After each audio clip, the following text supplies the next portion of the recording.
when they want to believe something, they don't care about the probability or the evidence, right? We'll believe whatever we want to believe, but when it's something they don't want to believe, where are they going to set the bar? All the way up here. Well, that's not 4 eyewitnesses, written shortly after he's died, carefully preserved. No, we need more evidence, okay? Well, like I said, the one lady's like, I want to see his medical records. Now we want evidence that doesn't even exist. And that, and like you said, it's like asking for very convenience, asking for the Polaroid. When you got a skeptic, no amount of evidence is going to convince somebody that doesn't want to be convinced, okay? If you had 10 eyewitnesses, books written eyewitnesses, what are they going to want? 11. Why isn't there 11? 500 people, and I went through this before, 500 witnesses saw it. Why isn't there 500 documentations that have been preserved for 2,000 years? Okay, well, the problem is most of them were probably illiterate, okay? And what historical thing have you written that got published and that's going to survive 2,000 years of an event that you saw? Okay, who wrote about 9/11? Okay, who remembers that very clearly, very impactful? Who wrote anything that I didn't write anything down. I don't keep a diary, okay? I never wrote anything that got published. Certainly, I don't know anybody that's published anything in a historical newspaper or wrote a book or anything like that, but we want all this evidence that, would have been unreasonable, but just the fact that what evidence we have that has survived 2,000 years. Think of what happens to your stuff after you die, or your grandparents. What happens when somebody dies? Where does it go? All their books, all their stuff. Just amazing what was preserved and how well it was preserved and how much evidence we do. So we have a ton of evidence. So the great skeptic David Hume argued that miracles cannot affirm any one religion because miracles are based on poor testimony and all religions have them. Okay, so what's the problem with that? See, you guys have been paying attention. We made 2 conditions there.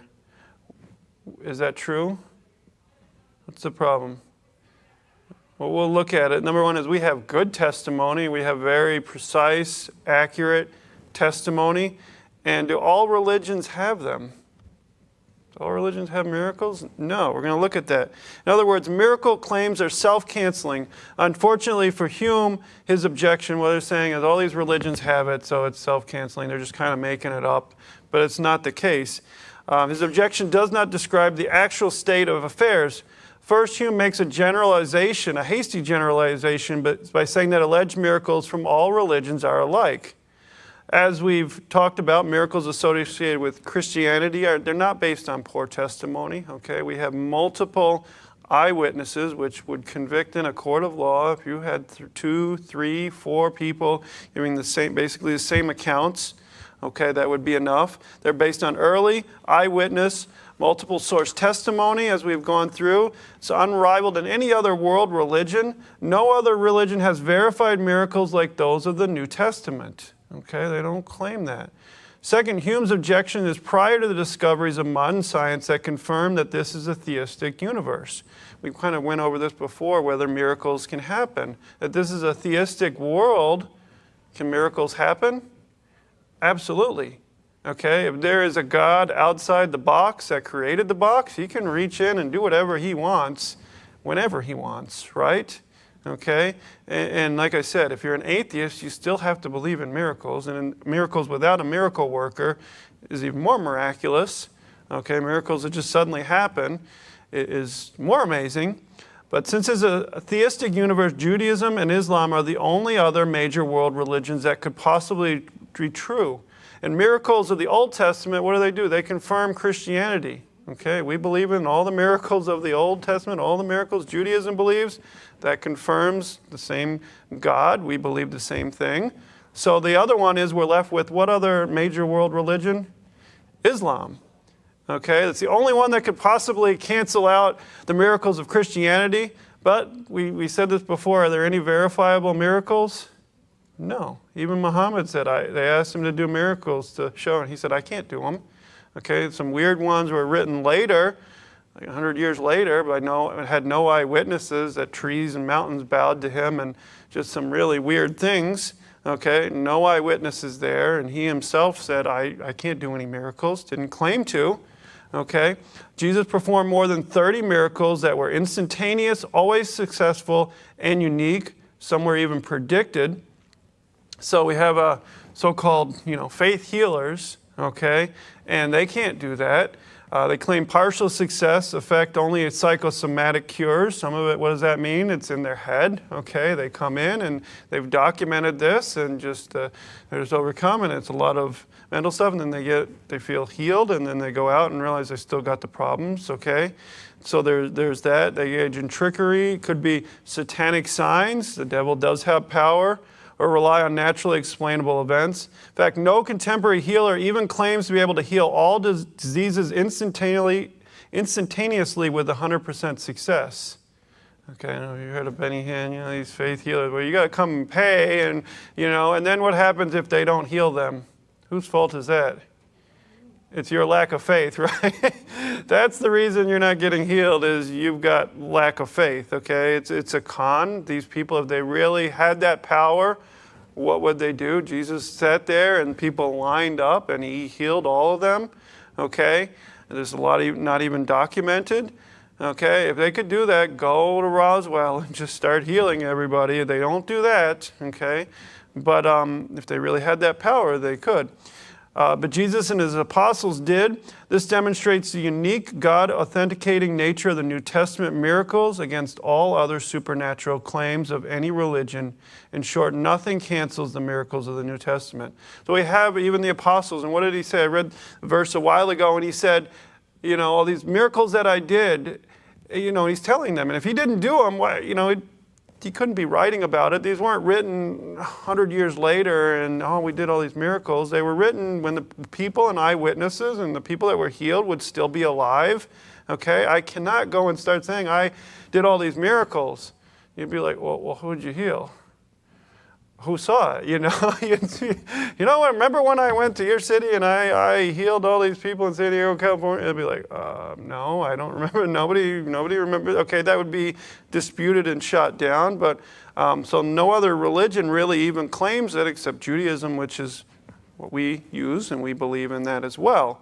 So there's no canceling miracles here. So 2 questions we needed to answer to see if the New Testament is truly historical. Number 1, do we have accurate copies of the original documents that were written down in the first century? Do those documents, number 2, speak the truth? And we've gone through, we've been looking at it. They didn't embellish. Okay, they had embarrassing facts about them that nobody would include.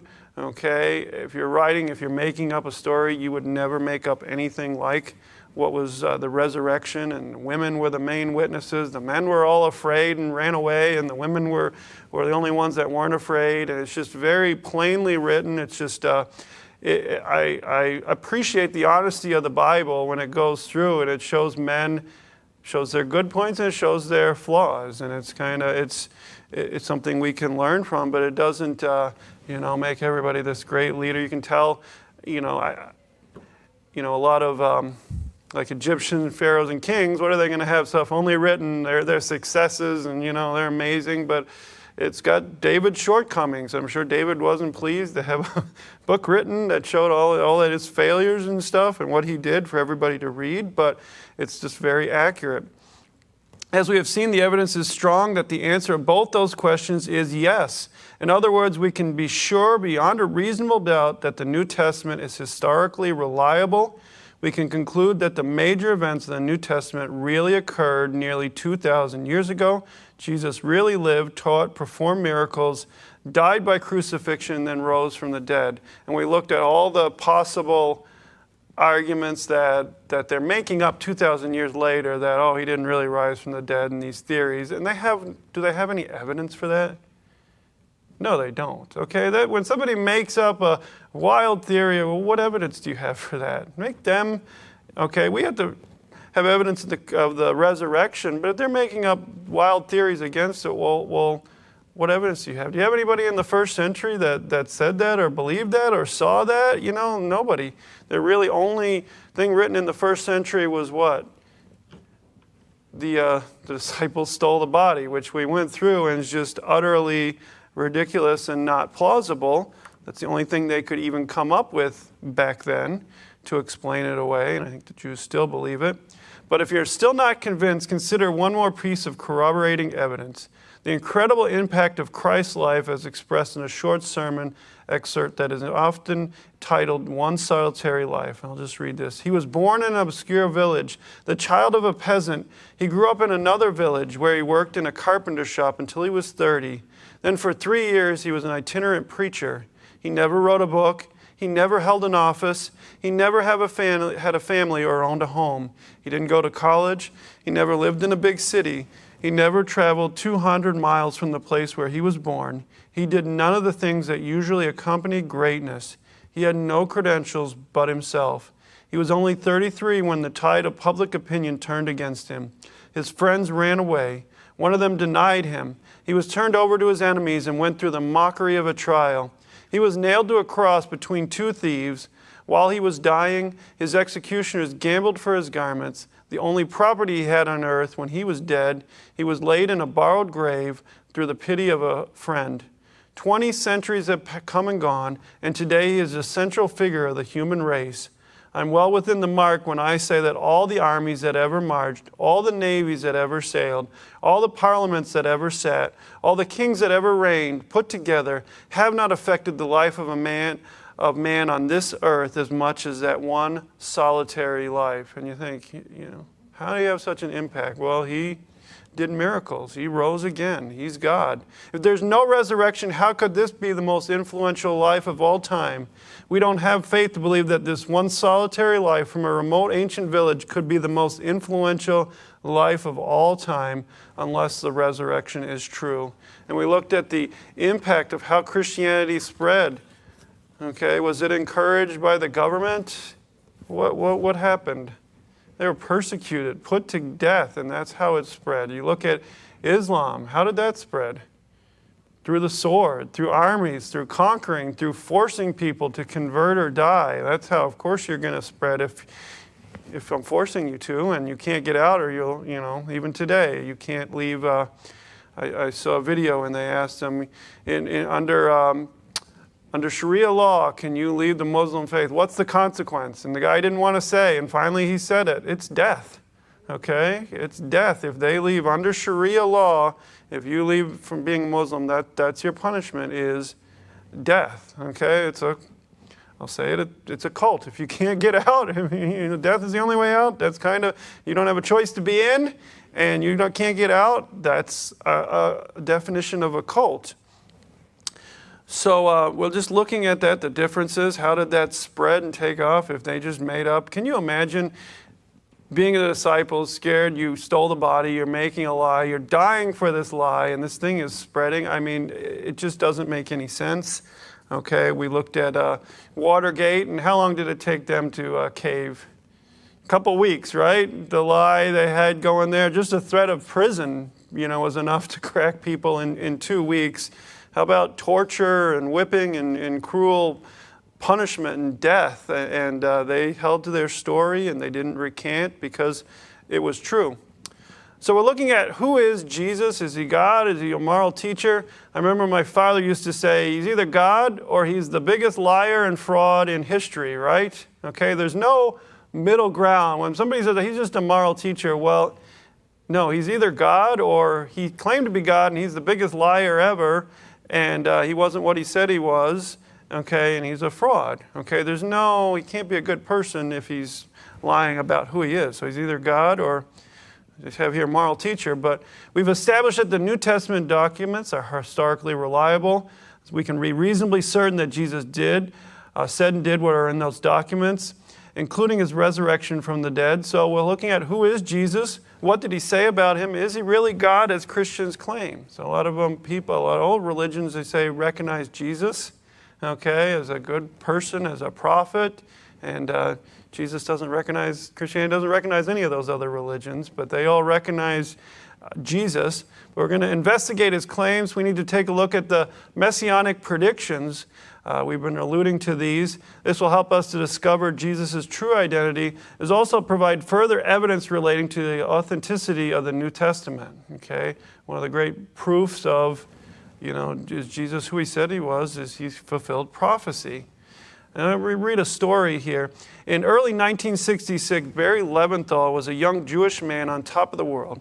As offensive captain of the UCLA football team, Barry had just led UCLA, a team predicted to finish last that year, to its first ever Rose Bowl championship. My life was great, he remembers. I was a hero. People loved me. My Jewish fraternity chose me as the National Athlete of the Year. I basked in the glory of it all. Soon after the Rose Bowl victory, Barry's best friend Kent said that he had come to know Jesus Christ in a personal way. I had no idea what Kent was talking about, Barry said. I thought he had always been a Christian. After all, he had been born into a Christian home, just as I had been born into a Jewish home. Isn't that how a person got his particular religion? You inherited it from your parents. But Barry was intrigued by the change in Kent's life, especially when Kent said to him, Barry, I want you to know that I thank God every day for the Jews. Why in the world would you do that? Barry asked. Kent's answer utterly surprised him. I thank God every day for the Jews for two reasons, Kent began. First, God used them to give me my Bible. And second, and most important, God used the Jews to bring his Messiah into the world, the one who died for the sins of the whole world, and especially for all of my sins. And that should be our view of Israel. They're not perfect, okay? Just like America's not perfect, but God says you can bless those that bless them and curse them that curse them. And I appreciate when I have a president that supports Israel, that's going to bless our country, okay? When they're withholding weapons and they're holding them back from, we're going to get cursed for that. But to this day, I remember the impact of those few simple but true statements, Barry recalls. Genuine Christians don't hate the Jews after all. In fact, they truly love us and are grateful and honored that God has included them by faith into his forever family. A few weeks later, Kent introduced Barry to Hal, the campus crusader for Christ, leader on the UCLA campus. One day, Barry and Hal were sitting in the crowded student lounge when things got very tense. As Hal was showing Barry that predictions of the Messiah from the Old Testament was fulfilled by Jesus, Barry blurted out loudly, How could you do this? Do what? Hal asked. Use a trick Bible, Barry charged. You got a trick Bible to fool the Jews. What do you mean by a trick Bible? Hal asked. Barry responded, you Christians took those so-called messianic predictions from your own New Testament and then rewrote them into your edition of the Old Testament in order to fool the Jews. But I guarantee you, those messianic prophecies are not in our Jewish Bible. No, Barry, that's not it at all, said Hal. No, that's a trick Bible, Barry shouted as he jumped up. No, it isn't, Hal said again, amazed at the charge. I've never had anyone say this before. Please sit down. People began to stare. No, Hal, this relationship is over. Barry, wait a minute. Do you have your own Tanakh, which is a Jewish Bible? Yes, I've got one from my bar mitzvah. So what? Why don't you write down these verses and go and read them in your own Tanakh? Because that'll be a waste of time, Barry blasted. Those verses aren't in the Tanakh. Please, Hal persisted, just write them down and check them out for yourself. The two men volleyed back and forth until Barry, wanting to get Hal off his back, agreed to check them out. All right, he said, as he scribbled the references down, I'll check them out, but don't call me, I'll call you. Barry left, never expecting to see Hal again. He didn't check the verses for several days, and then guilt began to gnaw at him. I told Hal I'd check them out, Barry recalled, so I should at least do that and put this Christianity thing to rest once and for all. That night, Barry dusted off his old Tanakh, the one he hadn't even opened since he was 13, and was shocked at what he found. Every prediction Hal had referenced was indeed in the Tanakh. Barry's initial reaction was, I'm in deep trouble. Jesus really is the Messiah.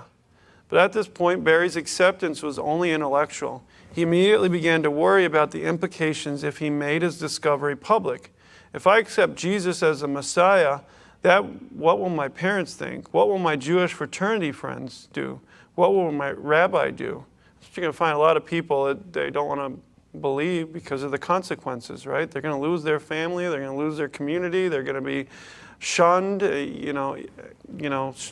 shut out. So there's a lot of consequences for people in different religions to convert. More study was needed, before Barry was ready to go public, especially on one passage that Hal had referenced several times, Isaiah 53. Before we reveal the conclusion of Barry's search, we're going to look at Isaiah 53, some other messianic prophecies. So I'll just give you a little interesting side note. In March 1947, a young Arab shepherd boy named Muhammad Abdaib was watching his sheep. He was 7.5 miles from Jericho, 1 mile from the Dead Sea.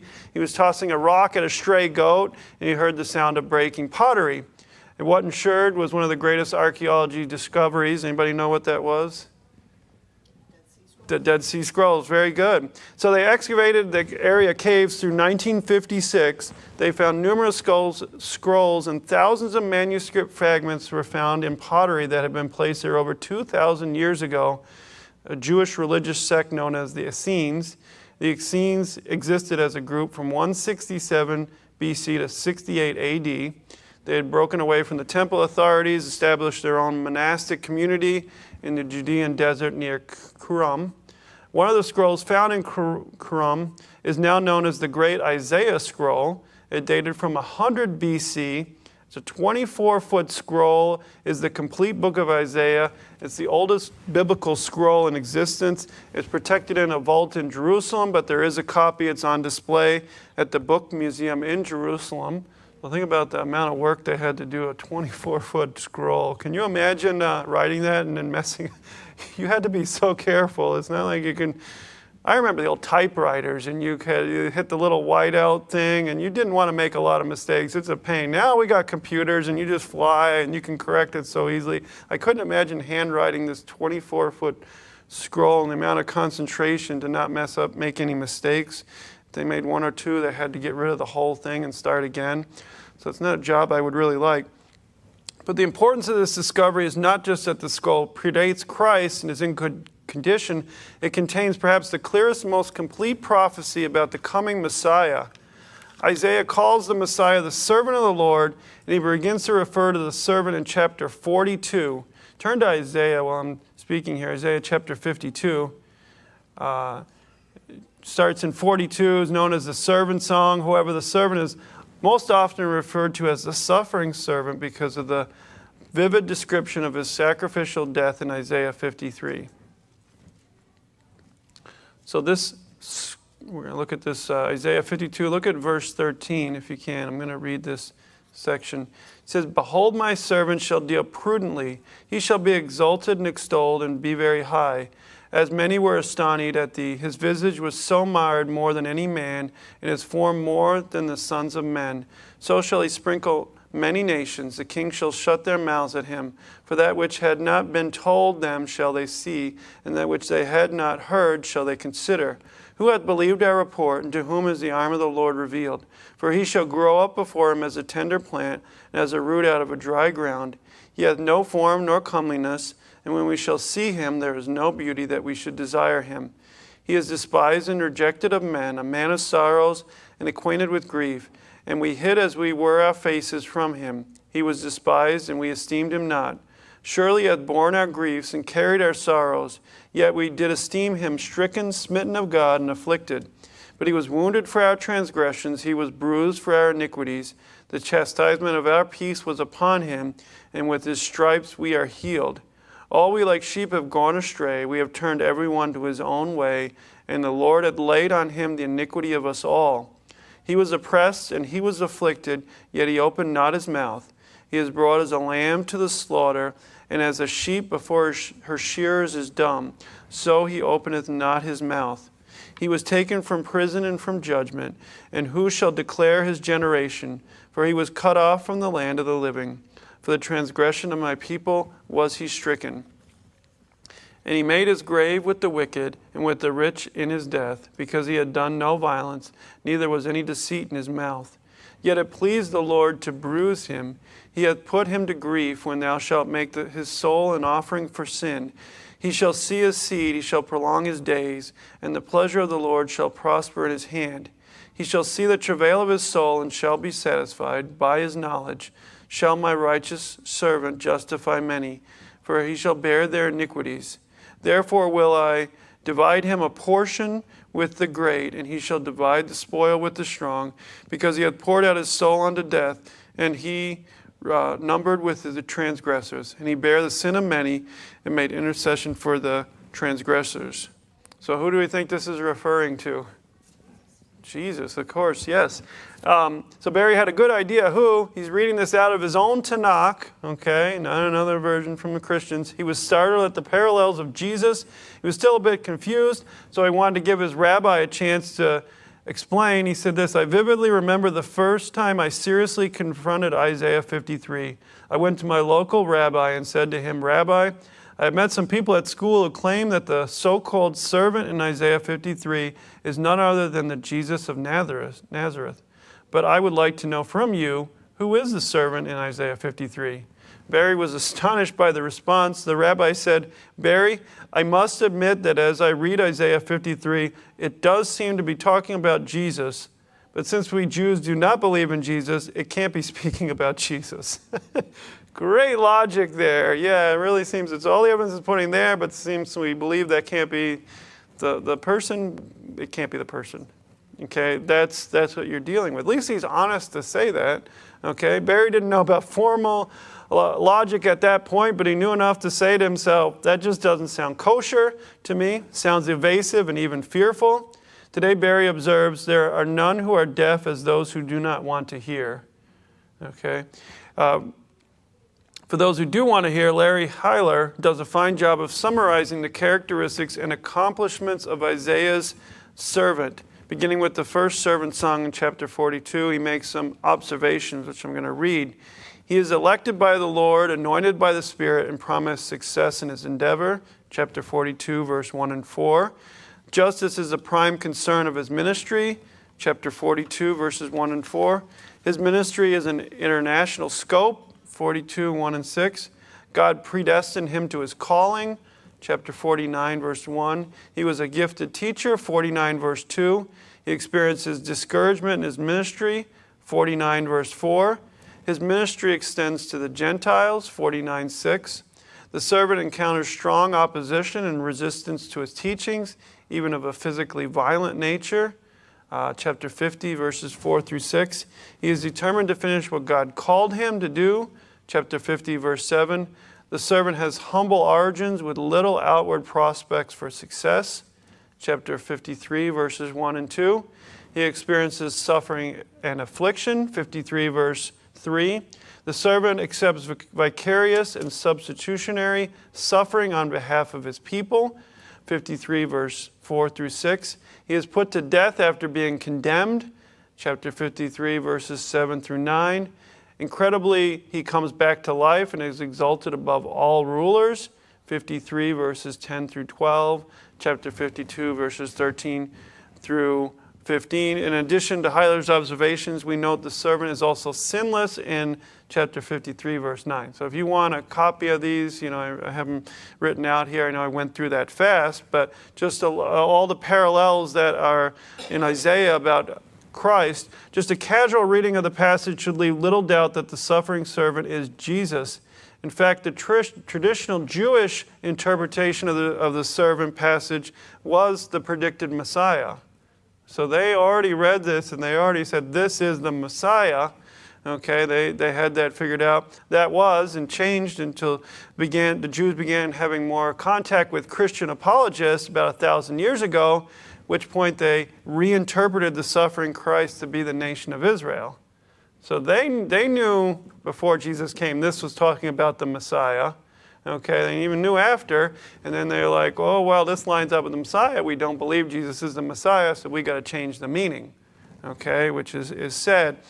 The first Jew to claim that the suffering servant was Israel rather than the Messiah was Shlomo Yitzhaki, better known as Rashi. He lived from 1040 to 1105.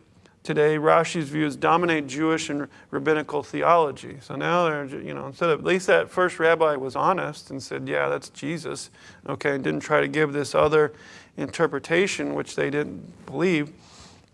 Unfortunately for Rashi and many present-day Jewish theologians, there are three fatal flaws with the assertion that Israel is the suffering servant. Has anybody Can anybody pick up any of the issues? I'm trying to get you to think here. Name one. Okay. So the first one is they said the servant is sinless. Okay. 53:9. Okay. Do you think Israel is sinless? That really contradicts, negates virtually the entire Old Testament, right? Okay, it's talking about the sins of Israel and how they're going to be punished, and God punishes them. So to say that Israel is sinless is just absolutely contradicts everything the Old Testament talks about. The recurrent theme of the Old Testament is that Israel has sinned by breaking God's commandments and by chasing after other gods instead of the one true God. You see that so many times. Why is that one of the, thou shalt have no other gods before? They did that constantly. It was a constant cycle. If Israel is sinless, then why did God give the Jews a sacrificial system? Okay? Why did he make them sacrifice lambs? Because if they're sinless, why did they have to do that? Why did they have a day of atonement? Why did they constantly need prophets to warn them to stop sinning, to come back to Israel, come back to God? So that makes no sense that the person mentioned in Isaiah 53 is sinless, and then to say that's Israel, it does not make sense. Second, unlike Israel, the suffering servant is a lamb who submits without any resistance whatsoever. History shows us that Israel certainly is not a lamb. She lies down for no one. Okay, have you been watching current events? We can see this happening live. I mean, what nation would just allow another nation to come in and destroy them and kill them? I mean, nobody does that, and you see, it's just miraculous. What we are seeing, if you read that you'd be like, wow, that's amazing. Just the stuff that they've been doing to protect themselves, what they did in, I think, the 6-Day War, where they're attacked by 6 nations at once. They're a fledgling nation, barely had an army.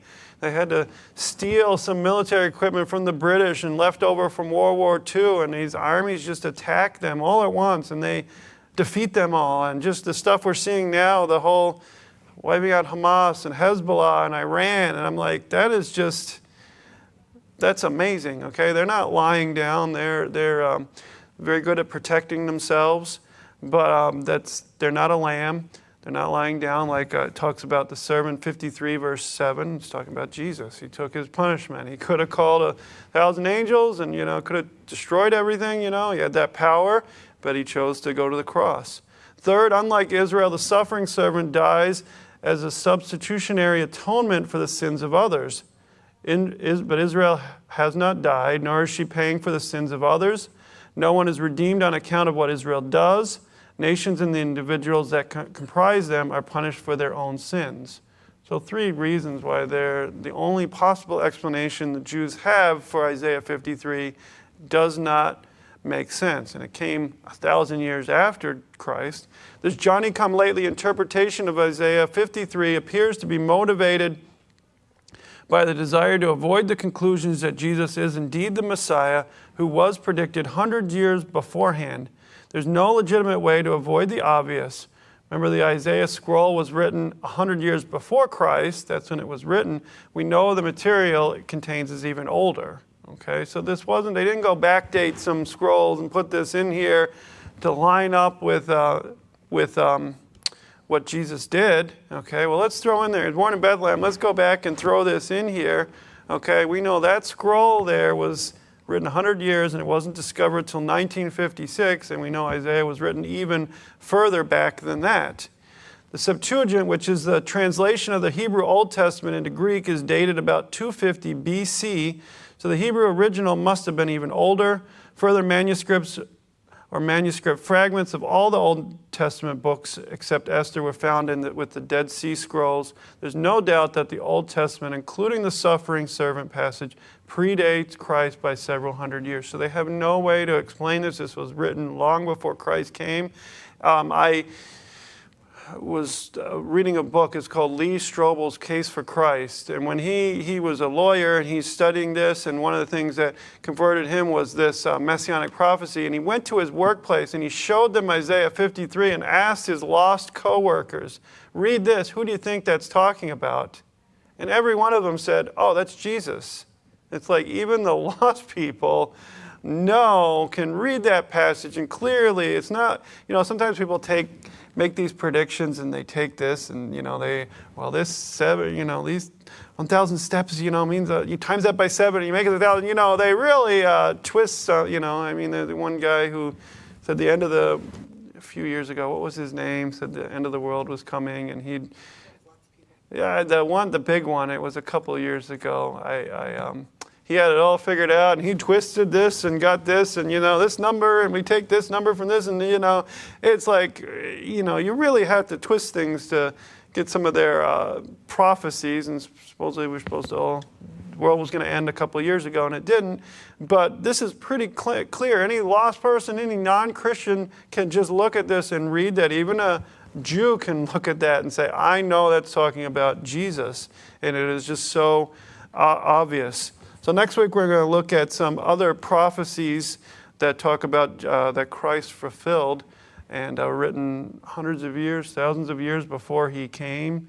Try to make any prediction in what's going to happen we can't even do 10, 20. Look at movies and it's kind of laughable. And now the old movies that you grew up with and we're living in those years, 2000 or 2025, this is, we're going to have hoverboards. I was promised hoverboards from Back to the Future and Jetsons, yeah, that was, I was gravitating hoverboards where, that was going to be a thing. And these wheeled things that they call hoverboards are just not the same. I'm sorry, that's fake advertising there. But, think of these movies and some of them may be close, but just, we can't predict 25 years in the future what it's going to be like. And I guess some of the AI ones are maybe coming true. AI is going to take over the world, but maybe Terminator was right. But you know what I mean? Like try to make predictions. Try to make a prediction in 100 years what's going to be happening, what this country is going to be like. I guarantee. I look at where we are now, and I'm like,